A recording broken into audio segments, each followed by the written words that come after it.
Hola chicos, un gusto enorme de saludarlos por esta vía. Qué gusto comunicarnos por este medio. Bien, primero que nada quisiera agradecerles el espacio que le dan a este material y aprovecho para presentarles el proyecto. Bien, primero que nada les comento de manera general que este es un contexto sobre el proyecto que van a realizar titulado Análisis de las características de una reserva ecológica de la Ciudad de México. En este caso recordemos que va a formar parte de la unidad 2 que estamos revisando del tema 2 que hace referencia a la biodiversidad de México. Bien chicos, pues iniciemos con este contexto. Una de las cosas primero que tenemos que recordar es que estamos trabajando sobre biodiversidad. Bien, Wilson en 1988 define la biodiversidad como todas las formas en que la vida se manifiesta en la Tierra. En su sentido más amplio, la biodiversidad no se limita solamente al número de especies, sino también va a incluir la variación genética en los individuos, así como la diversidad de ecosistemas y de biomas que existen.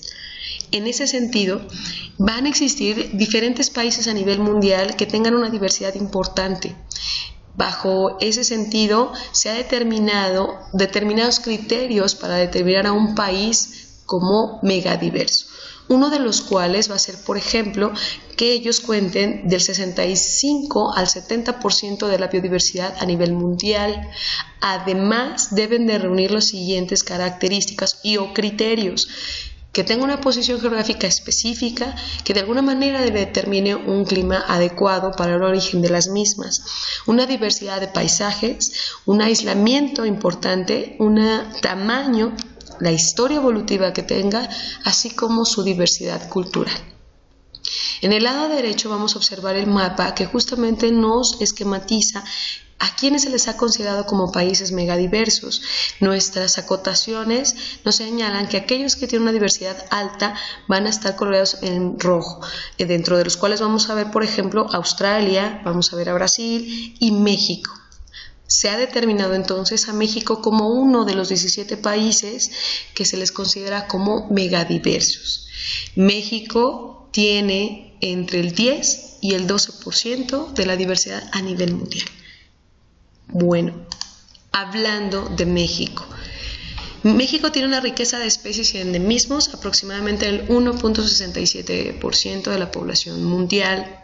Según algunos estudios de Oseguera en el 2008, estiman que México tiene alrededor de 109,000 especies de todos los grupos taxonómicos, chicos. Estamos hablando de aves, de reptiles, de anfibios.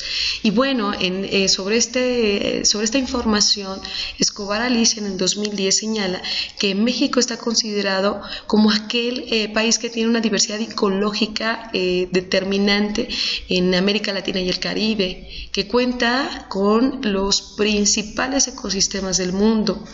En cuanto a su diversidad, se tiene que, por ejemplo, cuenta con el segundo lugar en mamíferos, que equivale a 450 especies, que tiene el 11º lugar en aves, que representa 1.026 especies, tiene el segundo lugar en reptiles, que representa el 687 especies, tiene el cuarto lugar en anfibios, que representa 285 especies, y el quinto lugar en plantas, que hace referencia al 25,000 especies de plantas.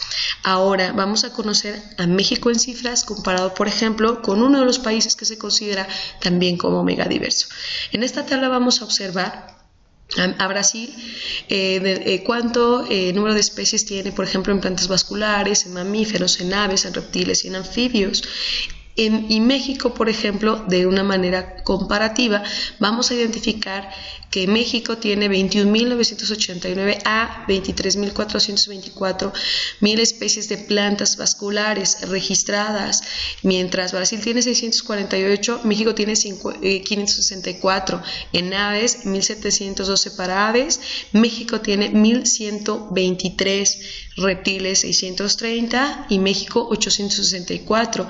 En anfibios 779 y en México 376. Ahora hay que considerar lo siguiente: México territorialmente es mucho más pequeño que Brasil. ¿ok? Una de las preguntas que podríamos hacernos en este momento es por qué México tiene tanta diversidad siendo un territorio mucho más pequeño que Brasil. ¿A qué se debe que México cuente con esa megadiversidad?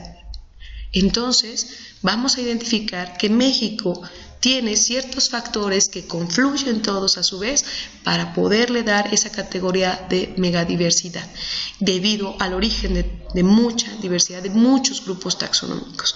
Bien, uno de esos factores que está confluyendo en México van a ser el biogeográfico. Vamos a ver en el mapa de la derecha, donde están registradas las diferentes regiones biogeográficas a nivel mundial. Vemos que en el caso de México, justo en el centro, va a distinguirse la confluencia de dos regiones biogeográficas, la neártica y la neotropical por el otro lado, haciendo que tenga México diferentes climas, un poco más áridos, un poco más tropicales. Esas son las dos regiones biogeográficas que están están en convergencia en México. Otro de los factores es el geográfico. México tiene un relieve bastante irregular. Por ejemplo, tenemos un sistema montañoso, como se ve, distingue en el primer mapa de la derecha, que México tiene una Sierra Madre Occidental que ocupa alrededor del 18% del territorio, la Sierra Madre del Sur el 11%, la Sierra Madre Oriental también el 11%, el sistema volcánico transversal, que también lo conocemos como el eje neovolcánico, en el 8%. Por ejemplo, también vamos a ver que México tiene una variedad de temperaturas más altas, por ejemplo, hacia, digamos, unas temperaturas de 30, arriba de los 30 grados centígrados, y también puede tener temperaturas muy frías, por ejemplo, en las partes altas. También vamos a ver que México tiene una temperatura, una humedad determinada por lo general siempre, como está rodeado del Golfo, de cuerpos de agua grandes como el Golfo de México, el Océano Pacífico, van a generar cierta cantidad de humedad importante. También, por ejemplo, las corrientes marinas que lleguen, si son frías, si son cálidas, incluyendo, por ejemplo, la latitud que se tenga y de qué manera los rayos solares están incidiendo en este país. Otro de los factores que también se ha identificado en México es el geológico. En este caso, INEGI en el 2007 ha determinado que aproximadamente hay 32 grupos de suelo en México, de los cuales, por ejemplo, el que más predomina es el leptosol, que está aproximadamente en un 28.3%. También, como vemos en el mapa, también va a estar identificado en los vertisoles, por ejemplo, con un 8.6%, o los FAESEMS, que están en un 11.7%, los regosoles en un 13.7%, por ejemplo, también. En este caso, en conjunto van a ocupar el 81.7% de la superficie nacional. Esto va a permitir que se distribuyan y se desarrollen un determinado grupo de plantas, por ejemplo, en cada uno de ellos, ¿no? Bien, otro de los factores que se han identificado es la diversidad ecológica que tiene. Hay diferentes formas de clasificar a los ecosistemas. Por ejemplo, Miranda Herrera e incluso Rotowski establecen 7 grandes clases, en los cuales se encuentran, por ejemplo, los matorrales, lo que serán los pastizales. En este caso, de acuerdo a nuestro mapa, vamos a identificar que en México está ubicado selvas secas, selvas húmedas, bosques nublados, incluso manglares.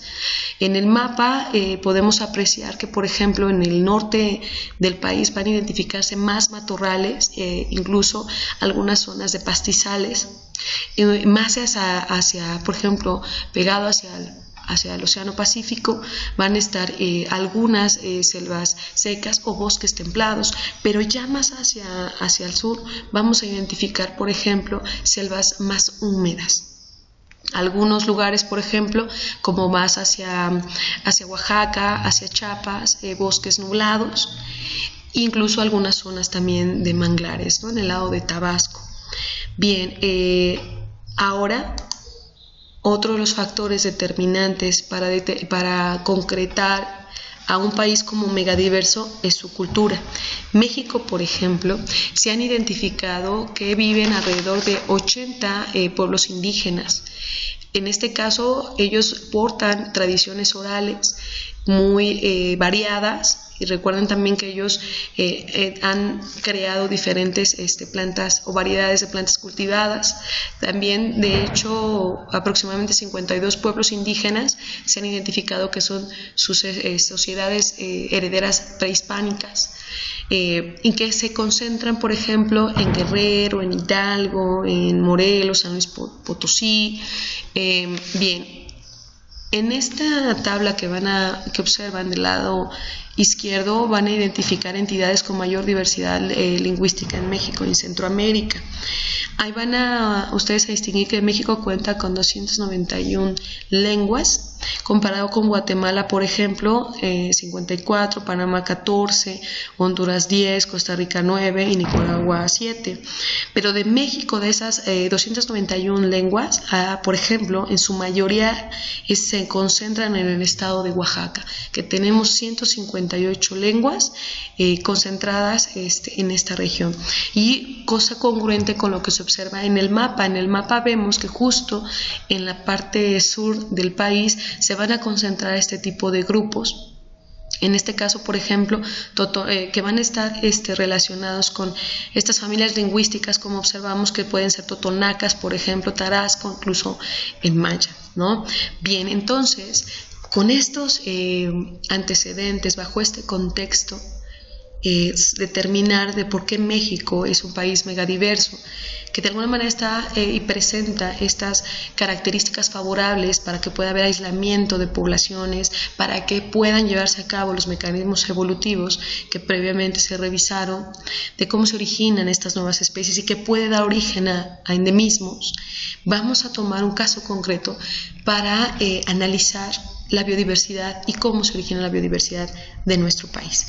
En este sentido, el caso que les presento es la Reserva del Pedregal de San Ángel, que su nombre corto se le denomina REPSA. En esta diapositiva van a identificar imágenes satelitales. Del lado izquierdo van a identificar delimitado en áreas en amarillo a propósito para identificar al Distrito Federal.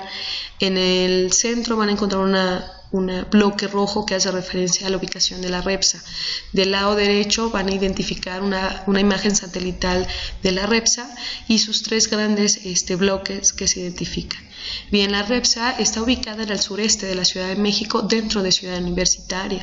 Comprende aproximadamente unas 237 hectáreas, con una temperatura de 15.6 grados centígrados. Su clima es templado subhúmedo, con lluvias en verano. Situado el contexto y el problema, el trabajo de campo, les hago el siguiente cuestionamiento, chicos. ¿Podría la REPSA ser un ejemplo de biodiversidad en México? Si tu respuesta es sí, entonces, ¿existen factores geográficos, geológicos, ecológicos y biogeográficos que determinan la biodiversidad de la REPSA? ¿Cuáles serían? ¿Tendrá especies endémicas? ¿Cuáles serían? ¿Se han observado en su interior gatos y perros? ¿Formará parte de su fauna nativa o local? ¿Por qué se localiza en la Ciudad de México? ¿Qué implica esa localización? ¿Debería ser una fuente de recursos naturales para nosotros? ¿O nos provee algunos otros recursos? Entonces, ¿la REPSA sería un programa de conservación o no lo es? Bien, les toca, mediante su búsqueda bibliográfica, determinar estas condiciones, estas características. Recuerden que es parte del conocimiento de la biodiversidad de su país y que por tanto tienen que conocerla. Así es que, chicos, no me queda más que desearles mucho trabajo, mucha búsqueda, mucha lectura para este proyecto. Me despido. Les dejo al final lo que serían los créditos para que amplíen su información, comiencen su búsqueda. Y bueno, un abrazo y por cualquier duda estamos por este medio. Un abrazo y a trabajar con la REPSA.